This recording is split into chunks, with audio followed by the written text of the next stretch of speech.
I sat alone in the silent, empty kitchen, looking up at our faded silver-framed wedding photograph on the wall. In the picture, Veronica was smiling brightly. She had always been the wonderful one who kept this large house warm. But when that beautiful fire went out, what remained was nothing but the freezing cold ashes of pure, calculated practicality. Amory walked into the house without even bothering to knock. He carried with him the suffocating smell of corporate busyness and endless numbers. He sat down across from me, without a single greeting, without a warm hug, without even asking how I was doing. Then he slammed a thick legal folder firmly on the table. The very first words out of his mouth were, "Diana and I have already discussed it and made a final decision. The old beach house has to be sold immediately. Mom went there 4 times a year alone for 26 years. It was a ridiculous waste. No one lives there. It is just sand, wind, and rotting wood. I already contacted a high-end real estate agent. If we sell it quickly this month, we will have a large amount of cash to take care of your future." My future? I let out a bitter, dry laugh. You mean a tiny room with 4 white walls in a nursing home and cheap meals measured by calories? Stop being ridiculous, Dad, Amory snapped viciously. You are too old. You cannot take care of yourself anymore, and we cannot quit our executive jobs just to come here and look after you. That house is a financial burden. Mom is gone, and your pathetic nostalgia cannot pay property taxes. I looked down at my trembling hands. 26 years. Veronica had always firmly insisted on keeping that specific house, despite the relentless objections of the children, and even my own past indifference. I had not set foot there since we first moved to the busy city. To me, it was just the forgotten past, but to her, what had it been? Absolutely no one knew, not even me. Back then, I simply thought my wife was emotionally clinging to old memories she could not let go of. I should have driven there with her, at least once. I should have stayed there with her, even for a short weekend. Instead, I waited until now, when everything was already over. And now my greedy children were treating me like a broken machine to be liquidated and sold to the highest bidder. What was left for me to hold on to? So I firmly decided I would drive there one last time. I would quietly remember my wife before these ruthless children tore that beautiful place apart and permanently turned it into cold cash. But the exact moment I picked up my car keys, Amory shouted angrily, "Where do you think you are going? You are not even clear-minded enough to drive down the street. Give me the keys and sign these sale papers right now." I looked straight into the cold eyes of the son I had once loved and been proud of. For the very first time in many long years, I saw him as a dangerous stranger. I had been right. The absolute only value I had left to them was a legal signature. This time I was firm. "I am going," I said, my voice turning hard as iron. "And I will decide for myself whether that place is really as useless as you both want it to be." I firmly pressed the gas pedal and drove away, leaving Amory shouting angrily behind me in the driveway. The old car rattled loudly as it moved forward, just like my chest was trembling inside. I drove straight for 3 long hours without stopping once, ignoring the constant missed calls from Diana lighting up my phone. I deeply needed pure silence. I needed to disappear from their toxic greed, and for the very first time in my life, I wanted to understand the wonderful woman I had lived with for decades. The brilliant woman I now realized I had never understood. At this point, you are probably wondering something highly important. Why did I allow my wife for 26 years to quietly return to that old beach house 4 times a year without ever paying close attention to it? Well, slowly that secret door will open, just as it was beginning to open for me in that precise moment. I glanced briefly at an old, worn photo album lying on the passenger seat. It was the absolute only thing I had managed to grab from Diana before she could throw it into the trash. Inside were faded photographs Veronica had taken at this very beach house over the long years. In those pictures, she wore bright, colorful floral dresses. Her beautiful hair flew freely in the wild ocean wind. And her smile, oh, that smile! It was not the tired, resigned smile I used to see every evening when I came home exhausted from work in the city. It was the bright, genuine smile of a woman who was alive. Why had I never noticed that difference before? The heavy fault was mine. Back then I was cold, indifferent, and obsessed with my career. If I had to blame something, I would probably blame my intense work. But what my children forgot, and what I had purposely hidden from them in my old age, was the exact nature of my past work. I was not just a tired old man. Before I officially retired, I was a senior chief auditor for the Internal Revenue Service, specializing in tracking corporate embezzlement, hidden offshore assets, and highly complex financial fraud. I had spent 40 long years meticulously tearing apart the fake lives of arrogant white-collar criminals. I played the role of a confused, forgetful old man to maintain peace in my house. But beneath my white hair, my mind was still as sharp and ruthless as a steel trap. The busy city slowly disappeared behind me. The fresh, clean smell of sea salt began to seep into the old car through the window cracks. I turned slowly onto the quiet dirt road leading directly to the house. In my faded memory, and according to Amory's cruel description, this place should have been an abandoned, terrifying wasteland with peeling walls and wild weeds taller than a man. But when the car finally stopped in front of the rusty metal gate, I had to rub my tired eyes 3 times. The gate was old, yes, but it was beautifully wrapped in bright red bougainvillea flowers. There was no terrible smell of decay. Instead, a gentle breeze carried the rich scent of cedar wood and the warm aroma of fried pastries I could not quite name. My hands trembled as I stepped slowly out of the car. My old, aching legs seemed strangely stronger the precise moment they touched the soft, warm sand beneath my feet. And then I heard something that nearly stopped my beating heart. It was not the dull, endless rhythm of the ocean waves. It was laughter, beautiful, pure children laughing, calling out joyfully to one another in a language I did not understand. Yet somehow it sounded warm and welcoming. I pushed the gate gently. It did not creak in protest like I fully expected. Instead, it opened smoothly onto a small, breathtaking paradise. Our old beach house was not ruined at all. It had been beautifully repainted a soft, calming sky blue. The wooden rocking chairs on the porch were carefully, lovingly polished. On the stone table at the center of the clean yard stood a beautiful ceramic vase filled with fresh wildflowers. Beside it sat a beautiful seashell mug identical to the one I still kept at home. A small boy, maybe 5 years old, with sun-kissed skin and wide, bright eyes, was happily chasing an old leather ball. He stopped when he saw me. His dark eyes were not afraid. They were full of innocent curiosity. Abuelo, he said the Spanish word softly. Grandfather, I stood frozen. I did not have any grandchildren. Amory and Diana both firmly believed that having children would only slow down their ambitious careers. So, who was this sweet child, and why did he look at me with such deep familiarity? A middle-aged woman wearing a faded, clean apron stepped quickly out from behind the house. When she saw me standing there, the wooden tray in her hands dropped to the ground. Fresh, hot empanadas rolled across the sand. She quickly covered her mouth with trembling hands, fresh tears already filling her kind eyes. "Señor Bernard," she whispered in pure shock, "have you finally come?" I looked closely at the stranger, who spoke my name with deep, genuine reverence. I looked down at the sweet child now happily clinging to my leg. Then I looked at the beautiful house, where my wife had secretly returned for 26 years. And in that precise moment, I deeply realized something. Behind the rusty gate my greedy children were so eager to destroy was a secret that would change everything I thought I knew about the incredible woman who had slept beside me for half a century.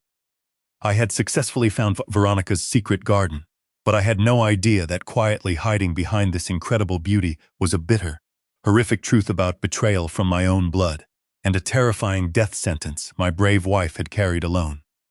I stood frozen in the sunny yard, staring directly at the woman in front of me. She had warm, sun-kissed skin and hands rough from years of hard work. Yet her dark eyes held a rare, absolute honesty. She quickly wiped her tears on her apron and walked slowly toward me with a deep respect I had not felt from my own wealthy children in a very long time. Her name was Maria Gonzalez. She gently led me inside the beautiful house.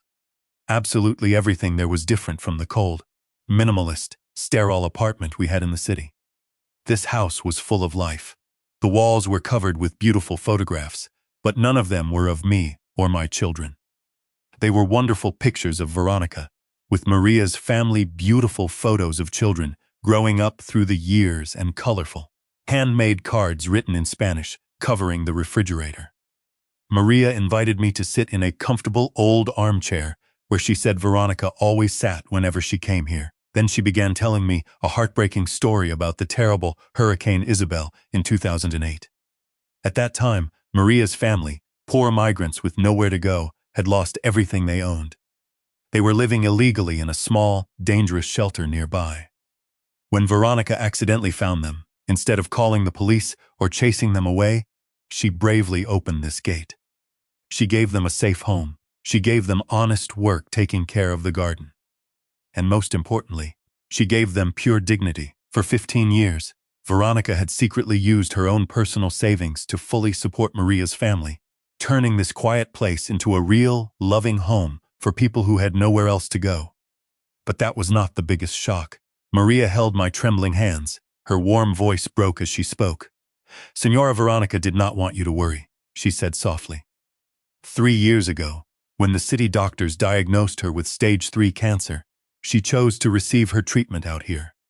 She told you she was coming for rest and sea air, but the brutal truth was, she came here to endure the painful chemotherapy alone. She did not want you to see her wasting away. She did not want you to spend your remaining years living in constant fear. My ears rang. Those quiet trips 4 times a year that Amory called a ridiculous waste were actually brutal, lonely battles for her very life. While I calmly enjoyed her gentle care in the city, foolishly complaining about late dinners, she was here alone, fighting terrible waves of nausea and silently losing her hair in this little beach house. "Why did she suffer alone?" I whispered, hot tears already running rapidly down my old face. "Because she loved you significantly more than her own life," Maria answered softly. "And because she knew that if your children discovered her illness, they would not worry about her at all. They would immediately start calculating how the will would be divided. She wanted to protect this house. She wanted to protect us from the extreme cruelty of Amory and Diana." I looked out the window and saw the little boy from earlier laughing in the bright sunlight. So, this was Veronica's real life, a life full of incredible sacrifice and compassion. A beautiful life she had fiercely protected at all costs from her own greedy children. I had been so comfortably blind in the care of my wife that I forgot she also had deep pain that needed to be shared. But the most horrifying truth was still waiting ahead, because very soon I would clearly discover what my own children had been doing behind my back for the past 2 years. I sat there in pure silence, surrounded by the sweet scent of the past, my ears still ringing loudly from everything Maria had just told me. The devastating truth about Veronica's illness cut into my pride like a fatal blade. But Maria was not finished yet. She stood up, walked to a hidden drawer beneath the kitchen shelf, and pulled out a thick stack of legal documents stamped with official seals. Maria looked at me, her kind eyes filled with a pity that made me feel small. "Señor Bernard," she said softly, "Señora Veronica did not only hide her terrible illness from you. For the past 2 years, she was also fighting to protect us from Amory and Diana. It turned out that 2 years ago, while reviewing property tax records to calculate future inheritances, Amory accidentally discovered that Maria's family had been living here. Instead of telling me, he and Diana secretly drove here several times. They did not come to visit their sick mother. They came to ruthlessly threaten. They viciously called Maria a fraud. They called those poor children parasites. They threatened to report them to the authorities and have them deported. They clearly said that the exact moment Veronica took her last breath, they would tear this house down and build a luxury resort in its place. Why was Amory in such a desperate hurry to sell? My highly trained auditor instincts immediately kicked in. I asked Maria for the exact dates Amory had visited. I pulled out my secure smartphone and logged into the federal financial databases I still had restricted access to as a retired senior investigator. My fingers moved fast across the screen. It took me less than 10 minutes to uncover the truth. Amory was underwater. He had illegally embezzled over $4 million from his corporate firm to cover his gambling debts and extremely risky offshore investments. He needed to liquidate this exact beachfront property to quietly cover his tracks before the federal regulators initiated their upcoming quarterly audit. His sudden, overwhelming desire to put me in a cheap nursing home and sell the beach house was not out of practicality. It was an act of pure, absolute desperation to save himself from federal prison. Maria's hands trembled as she handed me a handwritten letter from Veronica. Her handwriting had once been graceful and elegant. Now it looked terribly uneven and shaky, as if every single word had been written through waves of intense physical pain. I carefully opened the letter, my breath caught in my chest. Bernard, my beloved, when you finally read this letter, I may no longer be there to make your tea each morning. Do not blame the children. They only blindly follow what modern society teaches them to value, cold numbers more than beautiful souls. But here with Maria and the children, I am not trying to be a perfect wife, or the proper mother I had to pretend to be in the city. Here I am simply myself. I feel useful when I help a family with no home share a warm meal. I find beautiful happiness in the laughter of children, while I fiercely fight the terrible pain of chemotherapy. The letter was stained with dried tears. Veronica clearly explained that she had secretly created a strict legal trust to permanently protect Maria's family. But she deeply feared that Amory and Diana's greed would eventually find a legal loophole to destroy everything. She begged me, the strong husband she had always firmly believed was her last refuge, to finally wake up and protect this beautiful legacy of compassion. I lowered my head deeply into my aging hands as a broken sob escaped my chest inside that quiet room. Where had I been when my sick wife was being ruthlessly threatened by her own children? What had I done while she brave-fought death and extreme cruelty alone? The answer was painfully simple. I had been too comfortable, far too confident in the illusion of peace I had built around myself. I had just finished reading the final line of Veronica's letter when the loud roar of heavy engines erupted from the front gate. 2 luxury cars screeched to a stop, kicking dust into the air. Amory and Diana stepped quickly out, their faces burning with intense anger, as if I were some lost child they had come to drag back home. They did not even glance at the incredible beauty around them. Their greedy eyes were fixed strictly on the house, like hungry predators staring at a piece of rich prey. Amory stormed into the house without even bothering to take off his expensive shoes. He looked at Maria with complete, undeniable contempt, then turned to me and shouted, "Dad, what the hell are you doing here? I clearly told you that you are not clear-minded enough to travel alone. And who are these people? Why are they still inside our house?" Diana had already started searching through the clean rooms. She picked up the beautiful seashell mug from the table and curled her lip in disgust. "This place is disgusting. It smells like poor people. Dad, look at this. They are taking advantage of your mental confusion to steal this valuable house. I am calling the police right now and having these parasites thrown out." Maria stepped nervously back against the wall, gently shielding the little boy, who was trembling terribly beside her. The sight sent a surge of electricity directly down my spine. A huge wave of fierce anger rose inside me, significantly stronger than anything I had felt in my entire life. The brilliant auditor had woken up. I stood up slowly. My voice was no longer trembling. It rang through the quiet room like a heavy hammer striking cold steel. "You two have no legal right to throw anyone out of this house. This is not your house. This is the absolute only place where your mother felt loved before she died." Amory sneered and pulled a stack of legal documents from his coat pocket. "You are 75 years old, Dad. You do not understand the complicated law. According to standard inheritance law, when Mom died without a separate will for this specific property, the house legally belongs to you and to us, and we have the majority voting power to legally sell it without your signature. We will find the very best special care facility in the city for you today." They were beyond basic reason. I stayed quiet, but I quickly caught on to something highly important. If they could sell the house strictly through voting alone, they would not be trying so to force my physical signature. I looked at the triumphant, arrogant expression on my son's face, then glanced quietly toward the front gate. Right on time, a sleek black car pulled smoothly into the yard. The woman who stepped confidently out was Patricia, Veronica's closest trust attorney. The exact one I had secretly called 2 hours earlier, after reading the beautiful letter. "Sorry to interrupt this intense family meeting," Patricia said as she entered the room, her clear voice calm and professional, holding a heavy black leather briefcase firmly in her hand. But Veronica clearly left behind an additional will that was legally notarized 1 year ago, along with an irrevocable trust. Amory's arrogant face changed from burning red to pale white in an instant. "A will," he stammered nervously. "That is impossible. Mom did not even have personal assets to successfully create a trust." Patricia gave a small, highly knowing smile. She had a life insurance policy and several highly successful investments that you never bothered to learn about. And the strict contents of this specific will may make you regret ever coming here today. She firmly opened the heavy briefcase and pulled out a thick set of legal documents, stamped with the official seal of a federal law office. Heavy silence fell over the room, thick enough that I could clearly hear the distant waves of the ocean, and Diana's uneven, panicked breathing.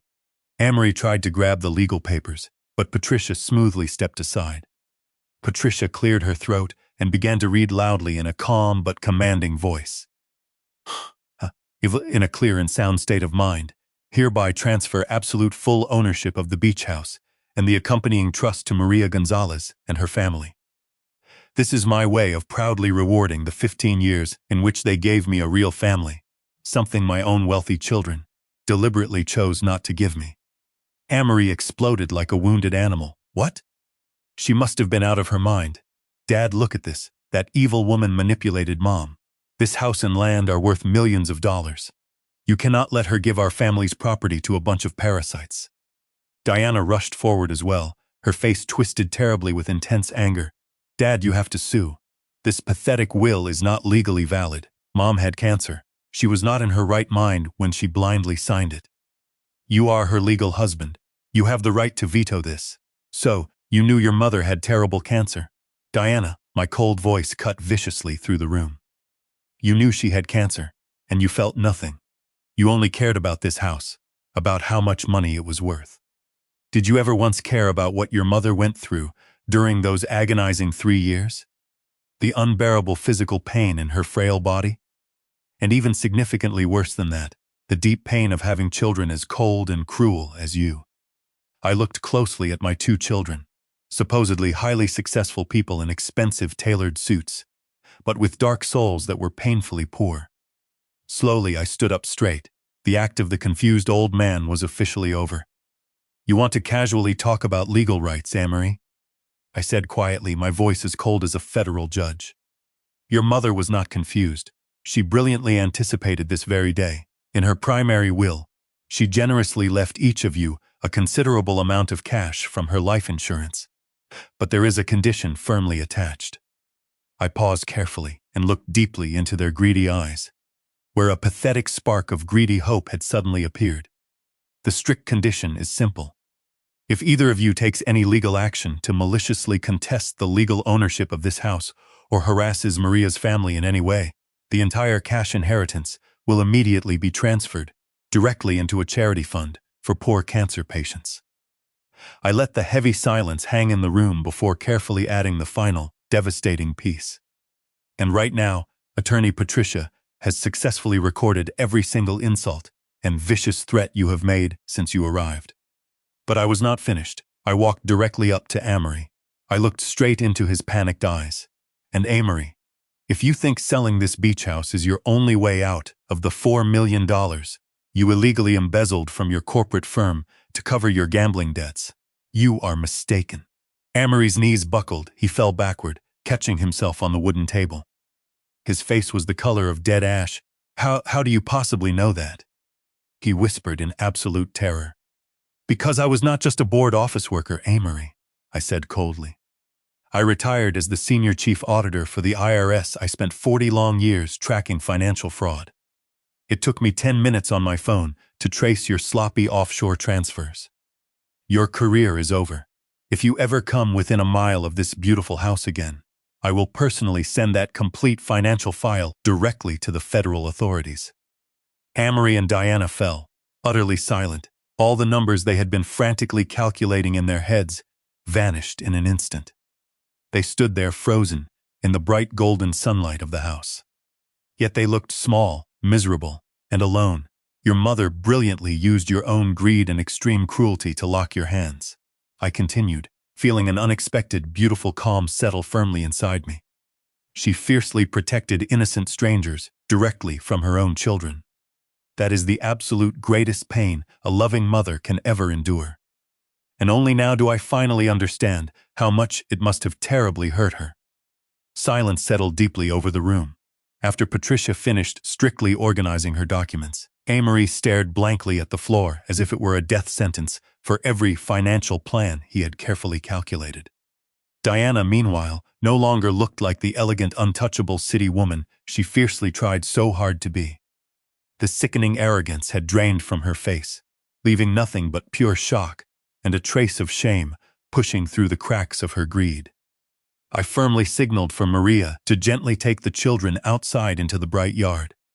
I did not want them to witness any more toxic corruption directly from the horrible people who proudly claimed to be my family.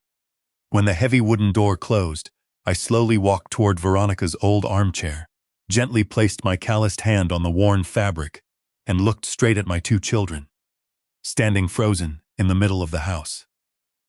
Do you finally know why your mother called this the absolute only place where she lived? I asked. My voice no longer carried intense anger, only an endless deep sadness, because in the busy city, she constantly had to blindly play the role of the quiet wife of a husband who was too busy with numbers, and the mother of children who were too busy with greed. There she was, just a pretty decoration for our success. But here, she was a true savior, a beautiful friend, a real human being who could laugh and cry without fear of being judged. I turned firmly to Patricia and said calmly, "Finish all the legal procedures. I want to successfully sign every single transfer document right now, and starting today, I will proudly stay here." Extreme shock spread across Amory and Diana's pale faces. In that exact moment, they finally realized they had not only lost the house, they had lost their father directly to the very people they arrogantly called strangers. Patricia carefully placed the legal documents on the old wooden table. The sharp sound of the heavy fountain pen, moving rapidly across the paper, echoed like thunder in the suffocating silence. I picked up the pen, my hand no longer trembled. Each signature I confidently wrote was not just a legal confirmation.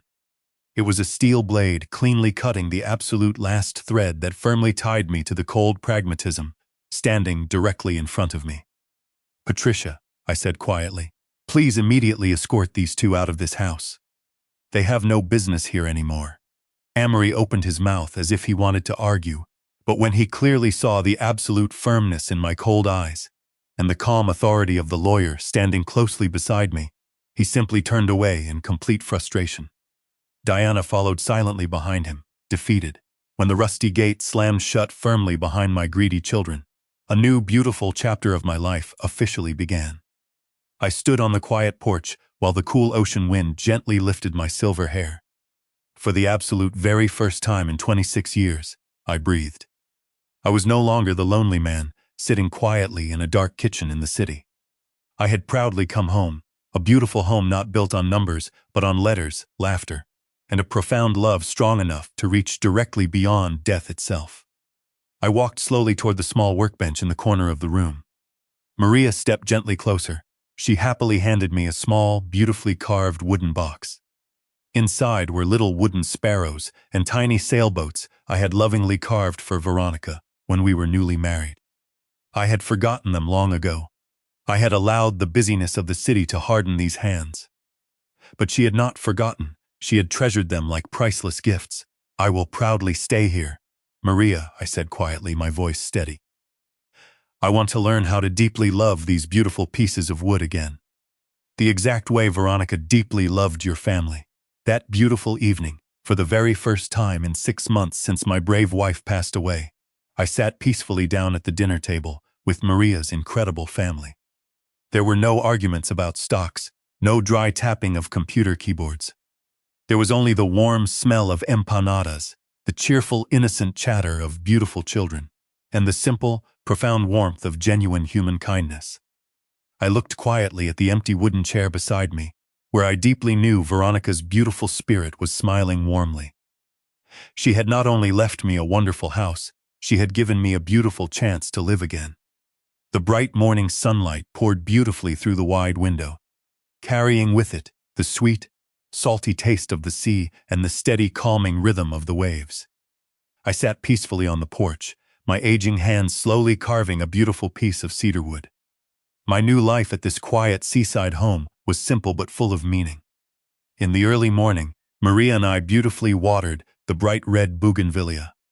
In the evening, I happily taught the little boy, whom I now proudly called my true grandson, how to carve simple, wonderful wooden toys.